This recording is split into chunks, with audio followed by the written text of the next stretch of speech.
क्या कर रहे हैं? आपकी जिम्मेदारी क्या है? कि सारी जिम्मेदारी जवाहरलाल नेहरू की है, जिसका नाम लेने से कभी कभी आप झिझकते हैं और कभी कभी उनका नाम धड़ाधड़ इस्तेमाल किया जाता है अपने आप को बचाने के लिए। उन्होंने HAL, BHEL, SAIL, गेल, ONGC, NTPC, railways, IIT, IIM, oil refinery,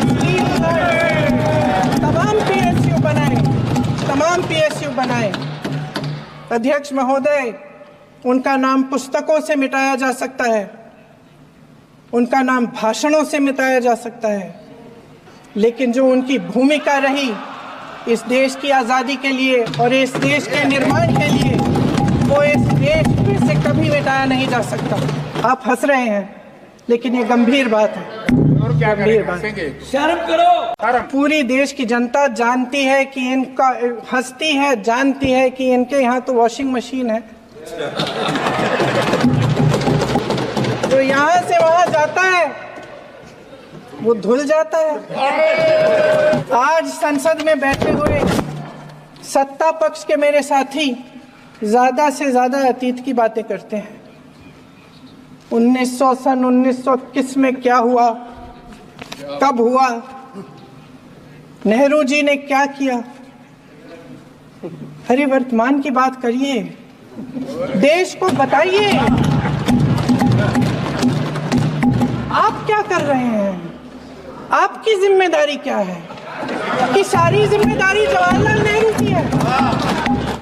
राजनीतिक न्याय की जब बात होती है, मेरे सत्ता पक्ष के साथी आज खड़े हुए और तमाम गिनती करने लग गए कि ऐसा हुआ वैसा हुआ 1975 में जो हुआ, तो सीख लीजिए ना, आप भी सीख लीजिए, आप भी अपनी गलतियों के लिए माफी मांग लीजिए, आप भी बैलेट पे चुनाव कर लीजिए, आप भी बैलेट पे चुनाव कर लीजिए, दूध का दूध पानी का पानी हो जाएगा।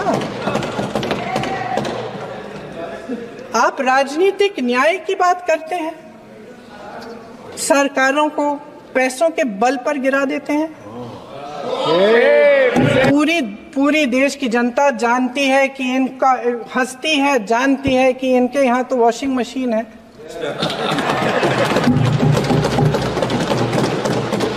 तो यहाँ से वहाँ जाता है वो धुल जाता है। इस तरफ दाग, उस तरफ स्वच्छता। और मेरे कई ऐसे साथी हैं जो इस तरफ होते थे उस तरफ चले गए, मुझे दिख भी रहे हैं, वॉशिंग मशीन में शायद धुल गए हैं। सत्ता पक्ष के मेरे साथी अक्सर 75 सालों की बात करते हैं, लेकिन इन 75 सालों में ये उम्मीद, आशा, ये अभिव्यक्ति की ज्योति कभी थमी नहीं, कभी बुझी नहीं। इस देश की जनता ने खुलकर आलोचना की, निडर होकर धरने किए, प्रदर्शन किए।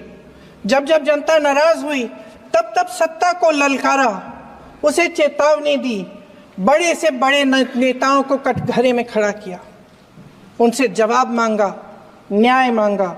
इस देश के छोटे छोटे से नुक्कड़ की दुकानों में, चाय की दुकानों में, इस देश के घरों में, गलियों में, मोहल्लों में, अखबारों में, प्रकाशन घरों में, न्यायपालिकाओं में चर्चा कभी बंद नहीं हुई। लेकिन आज ये माहौल नहीं है। आज जनता को सच बोलने से डराया जाता है, धमकाया जाता है। पत्रकार हो या विपक्ष का नेता हो या किसी यूनिवर्सिटी का प्रोफेसर हो, छात्र संघ हो या कर्मचारियों का संगठन हो, सबका मुंह बंद कराया जाता है। किसी पे ED, किसी पे CBI, किसी पे इनकम टैक्स, फर्जी मुकदमे लगवाए जाते हैं, जेल में डाल दिया जाता है, विपक्षी नेताओं को जेल में डाल दिया जाता है, उनको सताया जाता है। किसी को नहीं छोड़ा इस सरकार ने। इनकी मीडिया की मशीन झूठ फैलाती है, तरह तरह के आरोप लगाती है, और शायद वह भी भय में ही है। महोदय, मैं इस सदन को याद दिलाना चाहती हूँ कि ऐसा डर का माहौल देश में अंग्रेजों के राज में था।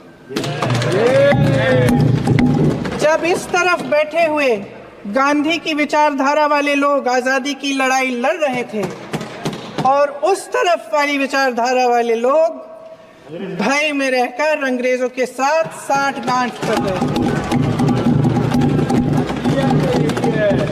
भय फैलाने के इतने आदी हो गए हैं कि खुद भय में रहने वाले हैं, चर्चा से डरते हैं, आलोचना से घबरा। जदि आपंक आम भिडी भल लगा तेब आम चैनल को लाइक शेयर और सब्सक्राइब करने को जमा भी भूलु नहीं।